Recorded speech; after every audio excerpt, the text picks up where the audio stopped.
안녕하세요. 세모금의 최백은입니다. 일본의 경제 성적표가 발표되고 있습니다. 지난해 4분기에 성장률이 전분기 대비 마이너스 1.6%로 발표됐습니다.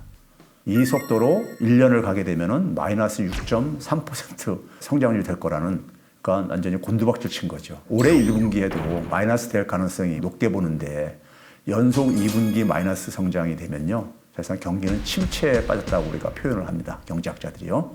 한국에 대한 경제 도발이 상당히 기여를 했다는 점에서 기여 편의점 속에 들릴 수 있는데, 아베가 자기 발등을 찍고 스스로 자기 무덤을 팠다. 근데 그게 실제로 확인되고 있다. 이렇게 표현하고 싶습니다. 일본은요, 국가 부채가 전 세계에서 제일 많은 나라입니다. 일본의 GDP 대비해서 253%, 한 나라 전체 경제 규모의 2.5배 정도가 되는 이런 국가 부채를 갖고 있어요. 아베노믹스를 가지고 국가 부채도 그러니까 축소시킬 수 있다고 생각을 했어요. 근데 국가 부채가 찌러들 기미를 보이지 않고 늘고 있습니다. 국가 부채를 줄이기 위해서는 세금을 좀 많이 걷어야 되겠다 이거예요.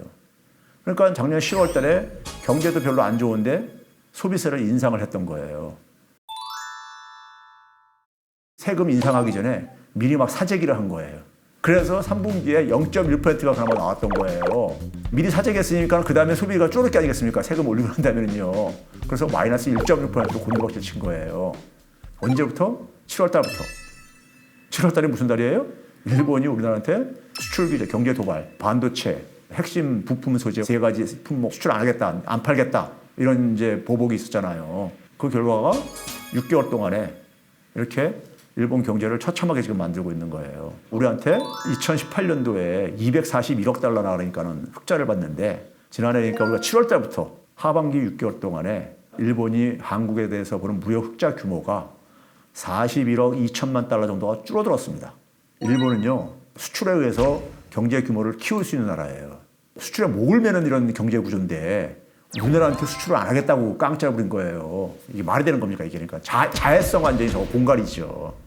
그래서 제가 처음부터 이건 시간이 지나면 일본이 그러니까 이거는 손해가 극심해지는 게임이다, 이렇게 제가 이제 진단을 했던 것이고요. 그 결과가 성장률 지표에 그대로 지금 반영되고 있는 겁니다. 이 과정을 우리가 이해하려면은 일본의 아베노믹스라는 걸 우리가 좀 이해할 필요가 있는데요.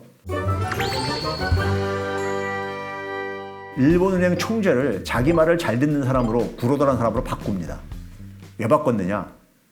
일본은행에서 대규모로 돈을 찍어내겠다 이거예요. 이게 아베노믹스의 이게 핵심입니다. 돈가치 떨어뜨리기 위해서 대규모로 찍어내겠다는 거예요. 그럼 돈가치를 왜 떨어뜨리냐? 자, 일본 상품이 국내에서도 소비되지만은 해외에서도 소비되는데, 일본이 해외에 수출하는 상품의 가격도 떨어질 거다 이거예요. 그럼 수출이 많이 될 거다 이거예요. 수출이 많이 되게 되면 기업들이 돈을 벌 거다 이거예요. 그 번 돈을 가지고 투자도 하고 고용도 늘리고, 고용이 늘면은 임금도 올라갈 게 아니냐. 임금이 늘면은 가게가 소비도 더 늘릴 게 아니겠냐. 소비가 늘면은 정부가 세금도 많이 거둘 수 있지 않겠느냐. 소비세 같은 경우에 그러니까요. 그거 가지고 국가 부채도 그러니까 줄일 수 있지 않겠느냐. 이게 아베노믹스의 논리예요. 일반 경제학을 모르시는 분은 그럴듯해 보이죠. 그래서 많은 사람들이 그러니까는 아베노믹스 가지고 고개 끄덕끄덕하고 그랬던 겁니다. 그런데 이게 얼마나 황당한 논리냐면요. 이게 어디서부터 작동을 안 됐냐면요. 자, 일본에 기업들이 돈을 번 데까지는 작동을 했어요. 근데 투자하고 고용으로 연결이 안 됐어요. 왜 안 된지 아세요? 일본 제품 가격이 싸졌다고 해가지고 더 안 팔리더라 이거예요. 수출 물량을 안 증가한 거예요. 물량이 안 증가하니까 기업들이 더 생산할 이유가 있겠어요? 생산 물량을 늘리지 않는데 왜 투자를 해야 되겠어요? 왜 고용을 해야 되겠어요?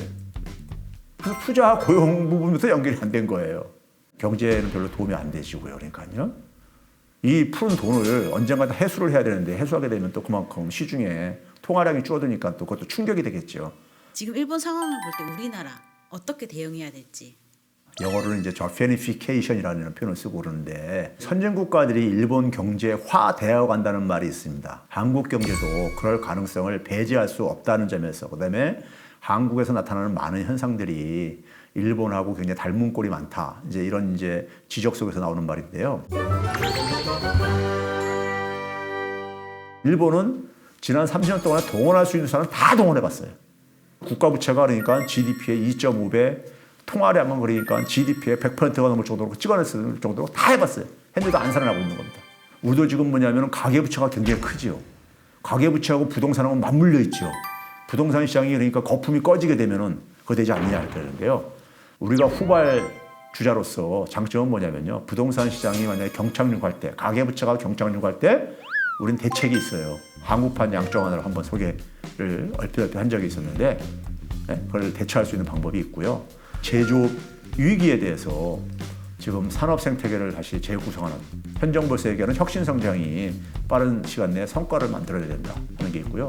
결정적인 차이가 하나 있습니다. 남북 경제 협력을 통해서 한번 도약할 수 있는 하나의 모멘텀도 우리가 만들어낼 수 있고요. 물론 그럼에도 불구하고 우리 사회도 그러니까는 미래 먹거리를 이 미래 먹거리 문제는 청년들의 문제하고 밀접하게 관련돼 있는 거예요. 사회가 정체된 것을 단적으로 보여주는 게 일본의 20대들의 모습입니다. 사토리 세대라고 불러요. 한자로 쓰게 되면요. 이를 득자에다가 길도자에서 도를 터득한 의미를 갖고 있어요. 저는 그 용어 처음 봤을 때 참 너무 진짜 어이가 없어가지고 웃었는데 자 경제가 한 5년 정도 그러니까 이게 뭐 침체에 빠져 있어. 그러면은 그래도 희망을 가질 수가 있어요. 앞으로는 좀 잘 변하겠지 하는. 근데 30년 자기가 태어날 때부터 지금까지 사는 기간 동안 한 번도 변화가 안 생겼어요. 앞으로도 변화가 일어날 가능성은 없다고 보는 게 더 합리적인 기대죠.